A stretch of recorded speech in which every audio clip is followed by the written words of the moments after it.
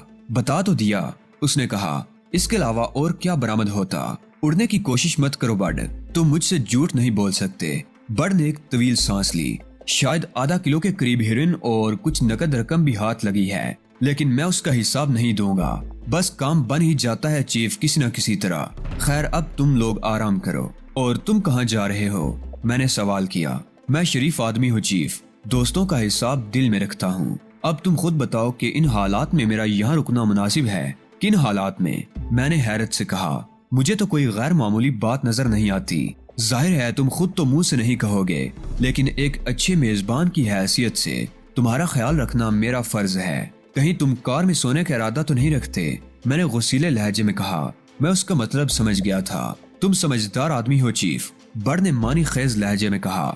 میں یہاں رہ کر تم دونوں کی تنہائی میں مخل نہیں ہونا چاہتا، اس لیے بڑ جملہ ادھورا چھوڑ کر باہر نکل گیا۔ اسے اندازہ ہو گیا تھا کہ اگر وہ فوراً ہی باہر نہ نکل گیا تو اسے میری طرف سے کسی جارحانہ کارروائی کا سامنا کرنا پڑے گا۔ بہت بےہودہ آدمی ہے، تہذیب نے جھیپے ہوئے انداز میں کہا۔ بےہودہ یا سمجھدار؟ میں نے شرارت آمیز لہجے میں کہا۔ بکواس مت کرو، اب تم بھی ویسی ہی باتیں کرو گے، تہذیب غصیلے لہجے میں بولی۔